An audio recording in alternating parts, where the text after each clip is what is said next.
नमस्कार दोस्तों, स्वागत है एक नए वीडियो में। क्या हमारी किस्मत हजारों साल पहले ही लिखी जा चुकी है? क्या आधुनिक हथियारों की गूंज और देशों के बीच बढ़ता तनाव महज एक इत्तेफाक है, या फिर ये उस महाविनाश की पदचाप है जिसका वर्णन हमारे प्राचीन ग्रंथों में पहले ही किया जा चुका है? नमस्ते दोस्तों, आज हम इतिहास के पन्नों और भविष्यवाणियों की उस भूल भुलैया में उतरने वाले हैं जहां विज्ञान और आध्यात्म की सीमाएं आपस में मिलती हैं। आज का सवाल सीधा पर खौफनाक है। क्या तीसरा विश्व युद्ध यानी वर्ल्ड वॉर 3 हमारे शास्त्रों में पहले से ही दर्ज है? तो चलिए इस सवाल का उत्तर ढूंढते हैं।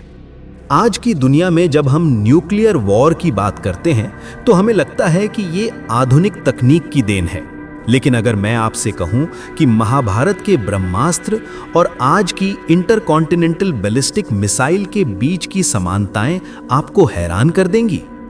हिंदू धर्म के पुराणों से लेकर नास्त्रदमस की भविष्यवाणियों और बाइबल के आर्मगेडन तक हर जगह एक ऐसे अंतिम युद्ध का जिक्र है जो मानवता की दिशा बदल देगा। लेकिन क्या हम उस दौर में प्रवेश कर चुके हैं? श्रीमद् भागवत पुराण के 12वें स्कंध में कलयुग के अंत का विस्तार से वर्णन है।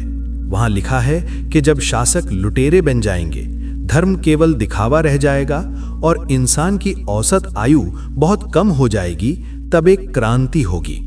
शास्त्र कहते हैं कि कलयुग के अंत में कल्कि अवतार का आगमन होगा, लेकिन उनके आने से पहले दुनिया एक भयानक उथल पुथल से गुजरेगी। क्या वो उथल पुथल ही तीसरा विश्व युद्ध है? शास्त्रों के अनुसार इस युद्ध में प्राकृतिक आपदाएं और मानव निर्मित विनाश साथ साथ चलेंगे। महाभारत के युद्ध को दुनिया का सबसे बड़ा प्राचीन युद्ध माना जाता है, लेकिन गौर करने वाली बात ब्रह्मास्त्र का विवरण है। ग्रंथों में लिखा है कि ब्रह्मास्त्र के चलने पर हजारों सूर्यों का प्रकाश एक साथ प्रकट होता था। वनस्पति सूख जाती थीं, महिलाएं बांझ हो जाती थीं और सालों तक उस जमीन पर घास का एक तिनका भी नहीं उगता था। क्या ये हूबहू रेडियो एक्टिव फॉलआउट जैसा नहीं लगता? ओपेनहाइमर ने जब पहला परमाणु बम बनाया था तो उन्होंने भी गीता का ही श्लोक दोहराया था, अब मैं मृत्यु बन गया हूं, लोगों का नाश करने वाला। अगर हजारों साल पहले ऐसा विनाश हो चुका है तो क्या शास्त्र हमें ये चेतावनी दे रहे हैं कि इतिहास खुद को दोहराने वाला है? क्या तीसरा विश्व युद्ध उसी चक्र की अगली कड़ी है?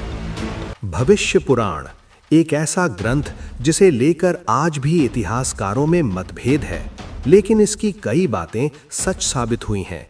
इसमें विदेशी आक्रमणों, महान सम्राटों और यहाँ तक कि आधुनिक आविष्कारों के संकेत मिलते हैं। इसमें जिक्र है कि एक समय ऐसा आएगा जब दुनिया 7 द्वीपों में बंट जाएगी और फिर एक ऐसा युद्ध छिड़ेगा जो पूरी धरती को हिला देगा। कई विद्वान मानते हैं कि ये 7 द्वीप आज के 7 महाद्वीप यानी कॉन्टिनेंट्स हैं, जो इशारा करते हैं कि ये युद्ध स्थानीय नहीं बल्कि वैश्विक होगा। सिर्फ हिंदू शास्त्र ही नहीं, दुनिया के अन्य कोनों से भी यही आवाज आ रही है। फ्रांस के भविष्यवक्ता नास्त्रदमस ने सदियों पहले लिखा था कि एक महान युद्ध होगा जो 7 महीनों तक चलेगा, जिसमें लोग इतने मरेंगे कि उन्हें दफनाने वाला कोई नहीं होगा। ईसाई धर्म की पुस्तक रेवलेशन में आर्मेगेडन का जिक्र है, वो अंतिम स्थान जहां बुराई और अच्छाई की सेनाएं आमने सामने टकराएंगी। इस्लाम में मलहामा अल कुबरा की बात कही गई है, जो एक बहुत बड़ा युद्ध होगा। जब अलग अलग संस्कृतियों और अलग अलग समय के लोग एक ही जैसी बात कहते हैं तो क्या हमें इसे सिर्फ एक कल्पना मानकर नजरअंदाज कर देना चाहिए? आज की डूम्सडे क्लॉक हमें बता रही है कि हम विनाश के सबसे करीब हैं। संसाधन घट रहे हैं, पानी के लिए युद्ध की आशंका जताई जा रही है और परमाणु संपन्न देशों के पास इतनी शक्ति है कि वे धरती को कई बार नष्ट कर सकें।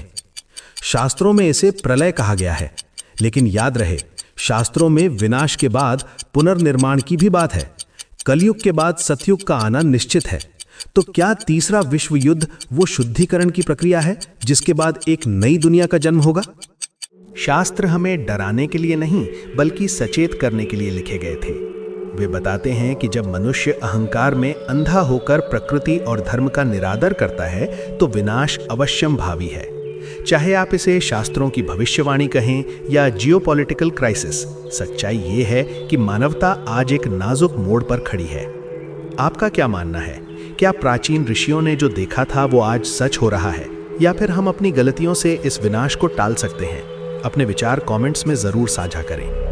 अगर आपको ये वीडियो रोचक लगा हो तो इसे लाइक करें और उन लोगों के साथ शेयर करें जो इतिहास और रहस्यों में रुचि रखते हैं। ऐसे ही और गहराइयों तक जाने वाले वीडियो के लिए हमारे चैनल को सब्सक्राइब करना ना भूलें। फिर मिलते हैं एक नए तथ्य के साथ।